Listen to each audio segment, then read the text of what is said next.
اعوذ باللہ من الشیطان الرجیم بسم اللہ الرحمن الرحیم۔ السلام علیکم ورحمۃ اللہ وبرکاتہ۔ مبارک اسلامک چینل میں حاضر خدمت ہے۔ معزز سامعین کرام، آج ہم آپ کو ایک مختصر لیکن بہت ہی مفید وظیفہ کے متعلق بتائیں گے۔ حضرات، وظیفہ جو بھی ہو تو اس کے بے شمار فائدے ہوتے ہیں، یعنی جس کام کے لیے اس کو کیا جاتا ہے صرف وہی فائدہ نہیں ہوتا، بلکہ اللہ سبحانہ و تعالیٰ سے ہم اور بھی فائدے آخرت کے متعلق اور دنیا کے متعلق مانگ سکتے ہیں۔ اور وظیفہ یہ ایک قسم کی دعا ہے، ایک دعا ہوتی ہے، اور دعا میں حدیث میں آتا ہے کہ دعا 3 طریقوں سے قبول ہوتی ہے، تو اس میں جلد بازی نہیں کرنی چاہیے۔ بعض اوقات کسی وظیفہ سے کوئی کام ظاہری طور پر نظر نہیں آتا، لیکن اس کے پھر بھی بہت سے فائدے ہوتے ہیں۔ دعا کے متعلق حدیث میں یہ ہے کہ یا تو جو کام، جو مقصد، جو مشکل اس کے ذریعے سے انسان مانگتا ہے وہی مل جاتی ہے، وہی اس کی خواہش پوری جاتی ہے، اس کا مسئلہ حل ہو جاتا ہے۔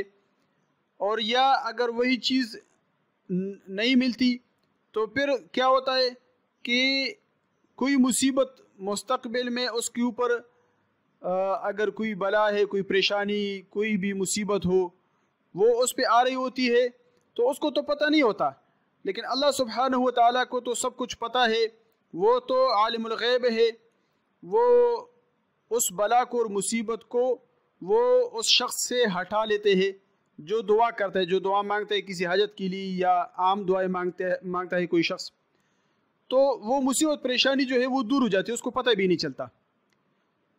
اور تیسرا درجہ یہ ہے کہ آخرت میں اس کے ذریعے سے بہت اجر ملے گا۔ جو ہم دنیا میں دعائیں مانگتے ہیں اور جو ظاہری طور پر قبول نہیں ہوتی اس دنیا میں، تو اور کوئی پریشانی بھی اس کے ذریعے سے دور نہیں ہوتی، تو آخرت میں اس پہ بہت بڑا اجر ملے گا۔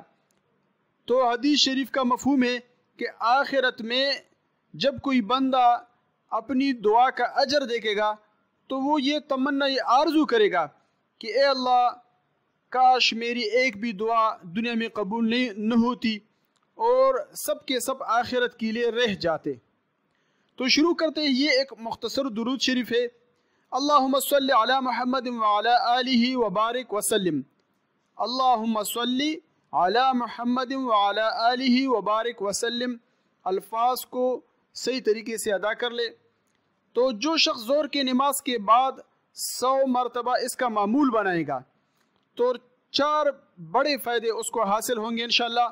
نمبر 1 تو یہ کہ ساری زندگی میں اس پر کبھی قرض نہیں چڑھے گا، کبھی قرض اس پہ نہیں چڑھے گا ساری زندگی میں انشاءاللہ اللہ کے فضل سے۔ نمبر 2، اگر پہاڑ برابر قرض بھی ہو تو اللہ سبحانہ و تعالی اس کو ادا کرے گا۔ اور نمبر 3، کسی بھی نعمت کا، یعنی اللہ نے اس کو جتنی بھی نعمت دی ہے، کسی بھی نعمت کا اس سے اللہ سبحانہ و تعالی نہیں پوچھے گا، سوال نہیں کرے گا اس کے متعلق، اور اللہ سبحانہ و تعالی اس کو جنت میں بے حساب داخل فرمائیں گے۔ تو یہ 4 بہت بڑے بڑے اس کے فائدے ہیں۔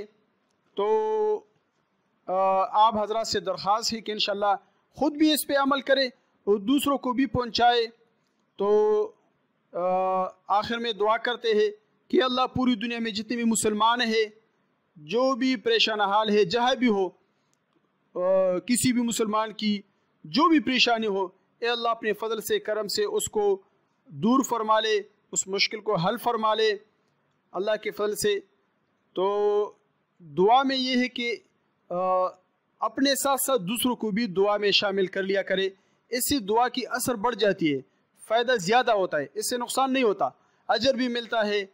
اور حدیث شریف کا مفہوم ہے جو شخص دوسروں کے لیے دعا مانگتا ہے تو اللہ سبحانہ و تعالی اس کے کام پہلے کرتا ہے اور دوسروں کے بعد میں۔